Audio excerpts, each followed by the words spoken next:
Welcome back. We now know that Senate Minority Leader McConnell will attend the White House meeting next week with President Biden and Speaker McCarthy. But McConnell says there's no role for the Senate to play in the debt ceiling. Meanwhile, House Minority Leader Hakeem Jeffries is pushing forward with a Plan B, laying the groundwork to potentially try to force through a clean debt ceiling bill that would bypass Speaker McCarthy, but only if a majority of the Republican-controlled House agreed. For more, I'm joined by Congressman Brendan Boyle, Democrat from Pennsylvania and the top Democrat on the House Budget Committee. Thank you so much for being here, Congressman. Happy to be with you. Let's start with Hakeem Jeffries' Plan B, this so-called discharge petition. What do you make of this? Do you see this as a political stunt, or could this actually be the solution to this problem? Well, it certainly is no stunt. Back in January, we introduced a piece of legislation that could be used essentially break glass in case of emergency. Now, at the same time, I want to reiterate something I've also said for the last 4 months now, which is that a discharge petition is very difficult to successfully pull off. I've been in this role for 9 years.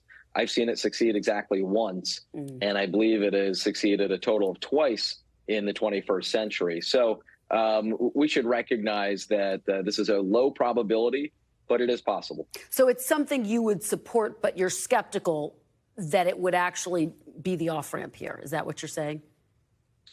Yeah, just to be clear, there's no disagreement between Hakeem Jeffries, me, and other House Democrats.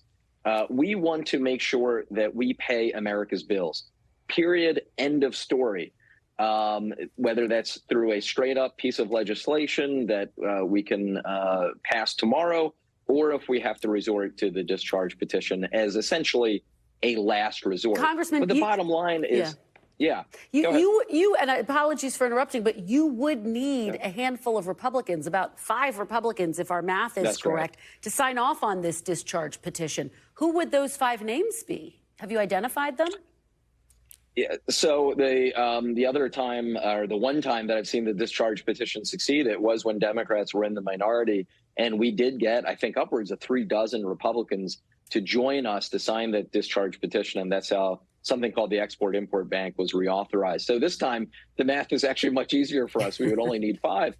And I would, as you can tell, I'm an optimist. But I would point out, however, there are 18 House Republicans who like to call themselves moderates. They like to fancy themselves as moderates. I never see much evidence in their voting record that they're moderates. Well, here's a chance for them to really put their money where their mouth is, or their voting card where their mouth is. Join with House Democrats to ensure we don't suffer the first ever default in American history. We have voted to raise the debt ceiling 103 times since 1940. They should join with us so we can do the right thing. Let me ask you about the White House's position. The president insists he is not going to negotiate over the debt limit, that he wants a clean bill to increase the debt limit, and then he'll talk to Republicans about their proposed spending cuts as a part of a separate process. But we are less than a month out from a potential default. Is it time for President Biden to negotiate with Republicans? I have to say, I think the media narrative on this is really off.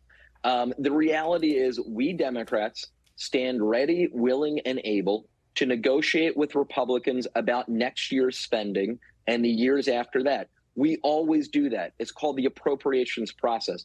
But what we won't do is have a negotiation on the question as to whether or not America should pay its bills, or we should suffer a global default, which would be a catastrophic event. There simply can be no negotiation over that. We have to do it, period. And yet, Congressman, if the nation defaults, won't there be political blame for everyone? Won't there be a pox on everyone's house, effectively? This is exactly why it's something. This is exactly why it's something you shouldn't negotiate over. There will be plenty of blame to go around on any of us who are office holders, or frankly, within 50 miles of the nation's capital, if we literally were to plummet the economy, and indeed the worldwide economy, into another great recession. If you talk to former Trump Secretary of the Treasury Mnuchin, or former Obama Treasury Secretary Jack Lew, or the current one Janet Yellen, or a conservative or liberal economist, they all agree we have to raise the debt ceiling, period. And I understand that Congress is on recess, but this meeting at the White House is not until next week. Where's the urgency? Why not call lawmakers back this week? Yeah, just to be clear, I mean, phones still work and emails still work and text messages still work, regardless of whether we are. Also, unlike, say, appropriations bills, which are enormously complex pieces of legislation requiring thousands of pages, in order to raise the debt ceiling, it literally just takes a one-sentence bill. So we certainly do have time between now and June 1st. I wanted this back done in November and December, and led a letter of House Democrats to do so. So certainly I felt the urgency, but the good news is there still is time. Look, Republicans are proposing some $5 trillion in cuts over the next 10 years. And I understand the president and Democrats have said there's no way you're going to back those cuts. But the argument that Republicans are putting forward is, if we're not going to negotiate spending cuts now, when? Why not use the leverage of the debt limit to try to get some real cuts, given that the country is in $31 trillion worth of debt, Congressman? Well, just to be clear, we House Democrats will negotiate over what next year's budget looks like. We always have to negotiate what next year's budget looks like. So there's not a question about whether or not such a negotiation will take place. It happens every year, and it will happen this year. Now, in terms of the cuts the Republicans want, they would have devastating effects. Moody's Analytics took a look at the bill that the House Republicans passed last week. They projected, this is not coming from Democrats, this is coming from a nonpartisan source, 800,000 job losses if their bill were to become law, and a greater likelihood of us being plummeted into a recession. Those are the sorts of irresponsible cuts that House Democrats will never go along with. Congressman, because we are running short on time here, are there potential areas of common ground? For example, some Republicans are pushing for work requirements for Medicaid coverage. Is that something you could get behind? Well, let's remind ourselves that literally under congressional Democrats' leadership and President Biden, we have seen a $1.7 trillion reduction in our nation's deficit. So we have been fiscally responsible. The other side likes to talk about it, and then they blow up the deficit with their huge tax cuts for the rich. But Congressman, that's not what we're going to do. Are there specific proposals that you've seen from Republicans that you think, hey, I could potentially find some common ground with Republicans on that? I am someone who has demonstrated throughout my career that I certainly have an ability to compromise and take half a loaf instead of holding out for the whole loaf.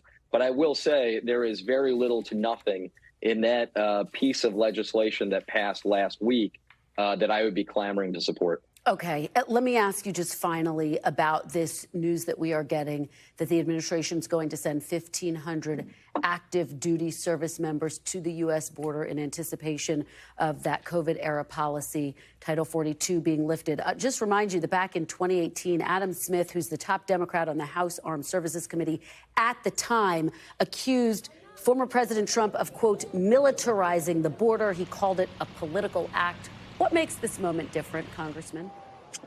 Yeah, so I have seen those public reports. We have so far, I mean, members of Congress, or at least those of us who are not on the committees of jurisdiction, we have not received any information or briefings on this matter that I'm aware of. So I will reserve judgment until we go back, the House goes back into session next week.